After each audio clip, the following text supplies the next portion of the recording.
Hi, and welcome to English-Fabule. Are you learning English? Great. Let's learn English with a very interesting story. Don't forget to subscribe, like, and comment. Let's get started. Long ago, a man named Abram lived in a city called Ur. Ur was a big, old city. Abram lived there with his large family. His father was Terah, his wife was Sarai, and his nephew was Lot. Life in Ur was familiar and comfortable for Abram and his family. They had their homes, their friends, and everything they knew.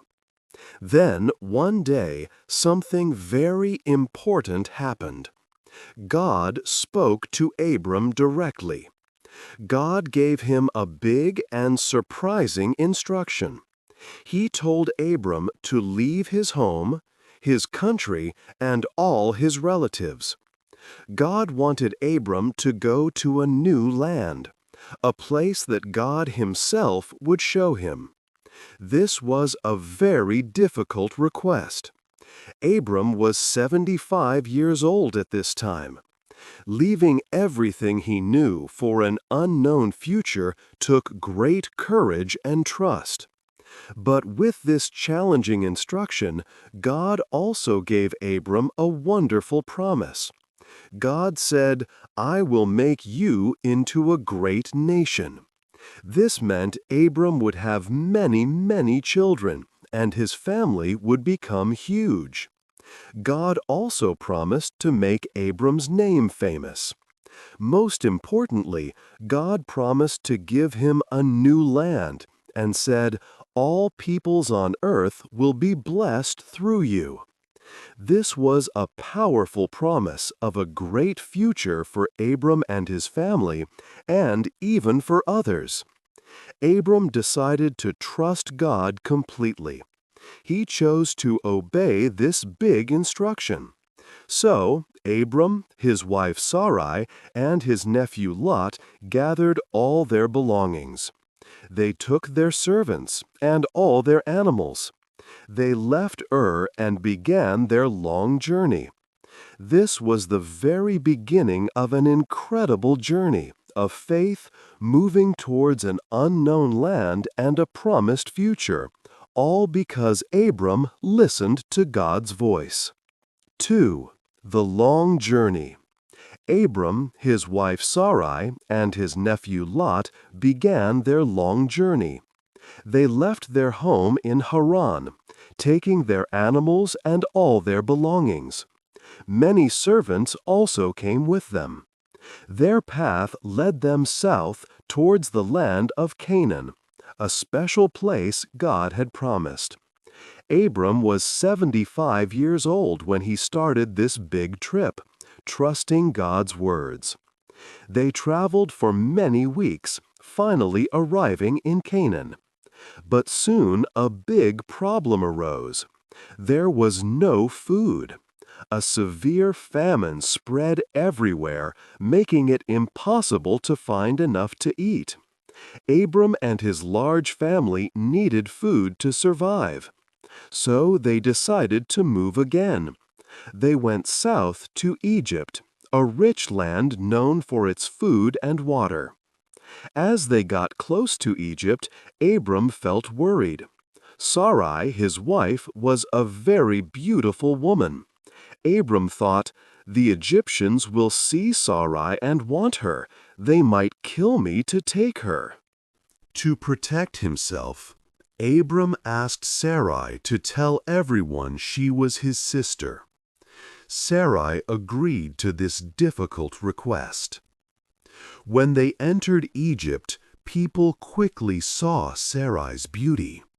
The king of Egypt, Pharaoh, heard stories of her. His officials praised her to Pharaoh, and he wanted her for himself. Pharaoh then took Sarai into his palace, believing she was Abram's sister. He gave Abram many valuable gifts, including sheep, oxen, and servants. But God was not happy with Pharaoh's actions. He sent terrible problems, or plagues, to Pharaoh and his entire royal household. Pharaoh did not understand why these troubles were happening. He searched to find out. Finally, he discovered the truth. Sarai was a married woman. Pharaoh was very angry. He called Abram and told him and Sarai to leave Egypt immediately with all their people and everything they owned. So Abram, Sarai, and Lot left Egypt quickly, returning towards Canaan. 3. Two families. Abram and Lot had many animals and servants after they left Egypt. Soon their herds were too large for the land. Their servants began to fight over water and pasture. Abram saw this trouble. He wanted peace between their families. So Abram spoke to Lot. "Let us not fight," he said. "We are family. The whole land is open. You choose where to go. If you go left, I will go right. If you go right, I will go left." Lot looked at the plain of Jordan. It was very green and had much water, like a garden. It was near the cities of Sodom. Lot thought this land was best. He moved his tents and animals toward Sodom. Abram then went to live in Canaan. He settled near Hebron and built an altar to God there. Later, a war broke out. 4 kings from other lands fought against the kings of the Jordan Plain. The 4 kings won. They took everything from Sodom and also took Lot and his family as prisoners. All of Lot's possessions were taken. One person escaped and told Abram. Abram was sad. He quickly gathered his 318 trained men. Abram led them north to find the enemy army. One night they made a surprise attack. They fought bravely. God helped Abram win. They chased the enemy away. Abram saved Lot and his family and got back all the goods that were taken. When Abram returned, the king of Sodom came to meet him. Melchizedek also came. He was the king of Salem and a priest of God Most High. Melchizedek brought bread and wine. He blessed Abram, saying, "Blessed be Abram by God Most High, creator of heaven and earth. And blessed be God Most High, who gave your enemies into your hand." Abram then gave Melchizedek 1/10 of everything from the war. This showed God's power and blessing. 4. A special promise. After the recent events of saving his nephew Lot and receiving a blessing from Melchizedek, Abram was still thinking deeply about God's promises. God had clearly told him he would have a very great family and would possess a special land. But Abram and his wife Sarai still had no children, and this made Abram wonder how God's amazing promise would truly come to pass. One day, God spoke to Abram again. It was a vision, a special way for God to show important things. God told Abram, "Do not be afraid, Abram. I am your strong shield. Your reward will be very great indeed." Abram was grateful, but still worried about not having a son. He said, "Lord God, what good are your blessings if I have no child? A man from Damascus, Eleazar, will be my heir and get all I own." God heard Abram's words carefully. He answered, "No, Eleazar will not be your heir. You will have a son, and he will be your true heir." Then God led Abram outside his tent. It was night, and the sky above was clear and full of bright stars. God said to Abram, "Look up at the heavens and try to count the stars. If you can count them, then you can count your family. Your descendants will be as many as these stars." Abram believed God's promise with all his heart. He trusted God, even though he was old and had no children yet. Because of Abram's great faith, God saw him as a righteous and good man. This was a very important moment for Abram and his journey of faith. Then God made a special agreement with Abram. This was a covenant, a strong and lasting promise between them. God told Abram more about the future of his family. He said Abram's family would live in a land that was not truly theirs for 400 years. They would be strangers there and serve other people. But God promised to judge that foreign nation. After that long time, Abram's family would come out with much wealth and many possessions. God also told Abram that he himself would die in peace when he was very old and full of years. After Abram's family left the foreign land, they would return to the land God was showing them now.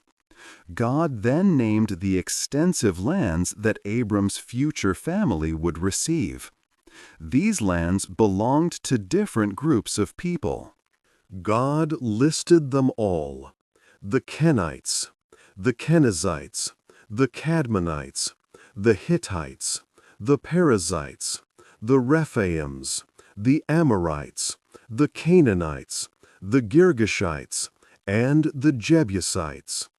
God said that this vast area, from the river of Egypt to the great river Euphrates, would be the home for Abram's many descendants forever.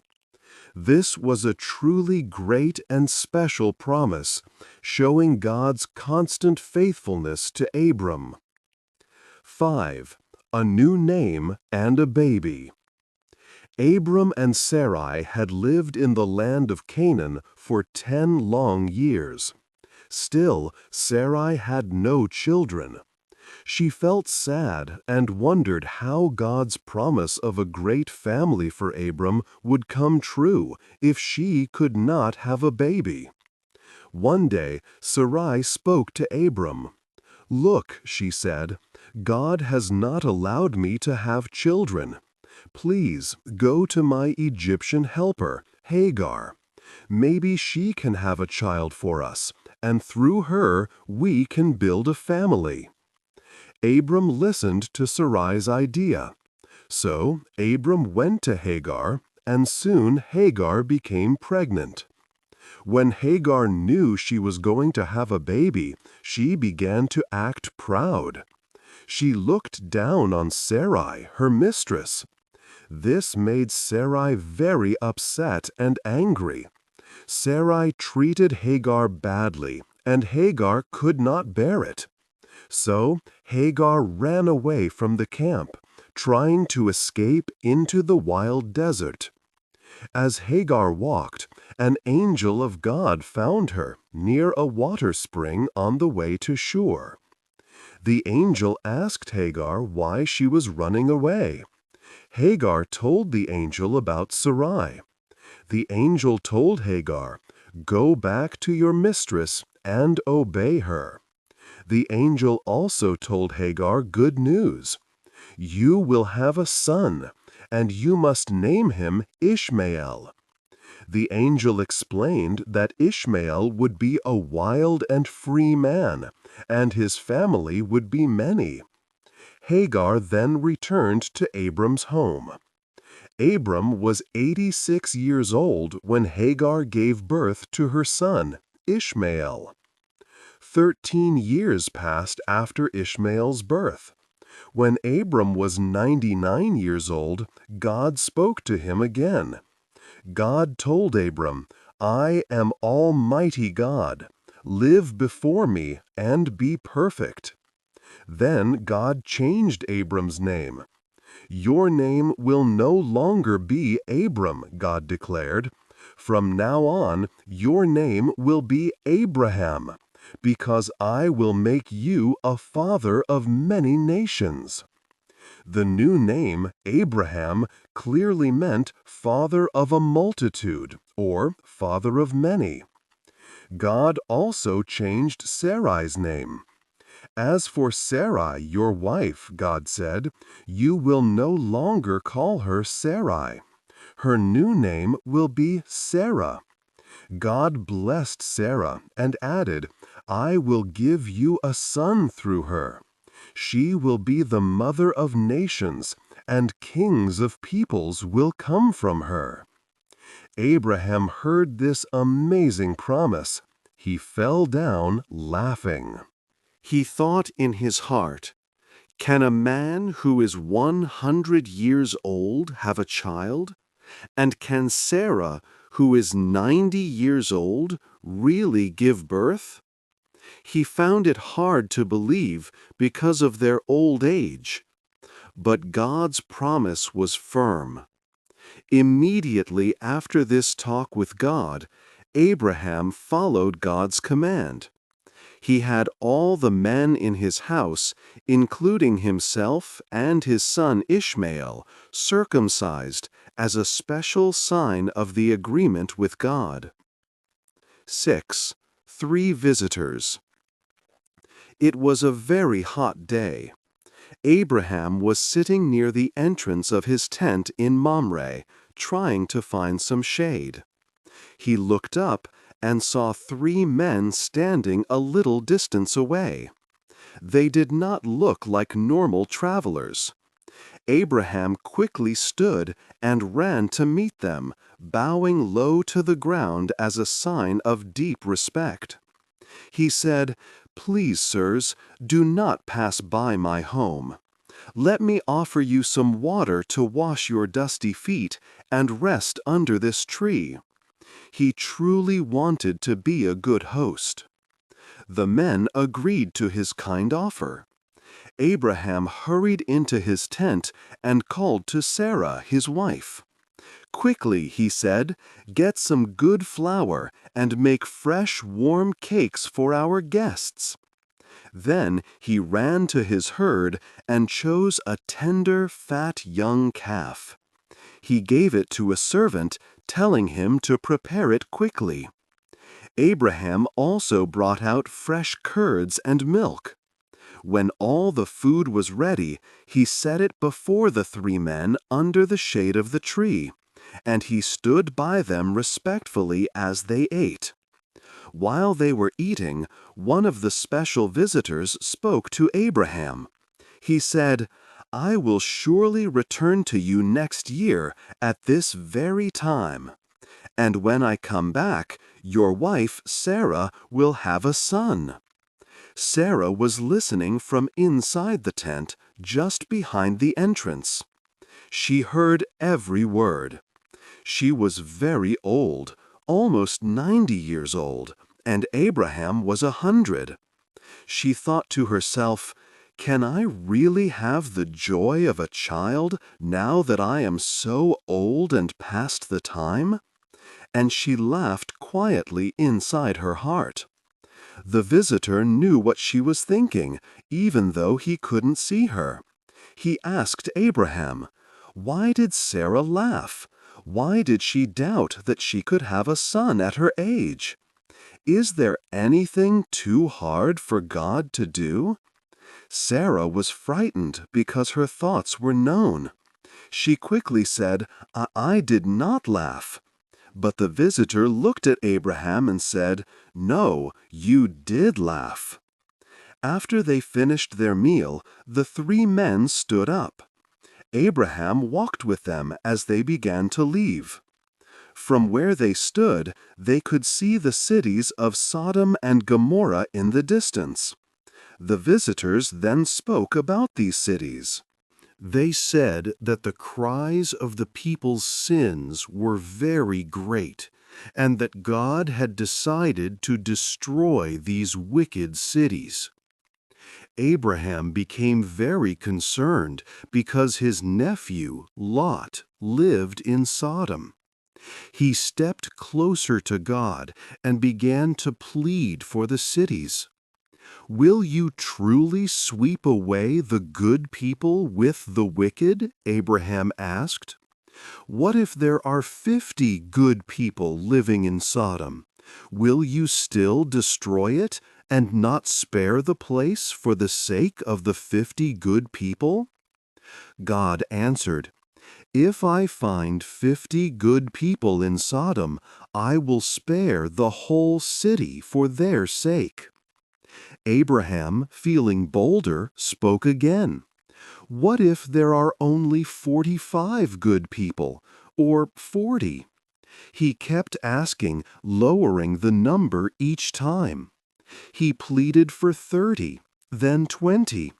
Finally, Abraham dared to ask, "What if only 10 good people are found there?" God replied with kindness, "For the sake of just 10 good people, I will not destroy it."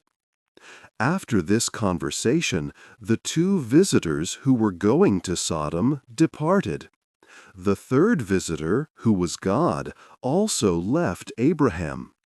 Abraham then returned to his tent, his heart full of hope that 10 good people would be found in Sodom. 7. The hardest test. Time passed, and then a wonderful thing happened. Sarah had a baby boy, just as God had promised. Abraham was 100 years old when his son was born. He named the baby Isaac, which means he laughs. Sarah was full of joy. She said, "God has given me laughter, and everyone who hears about it will laugh with me." Abraham and Sarah were very happy. They loved their son Isaac very much. When Isaac was 8 days old, Abraham circumcised him, as God had commanded. Isaac grew strong and healthy. When it was time to stop feeding Isaac milk, Abraham made a big party. It was a very special day for the family.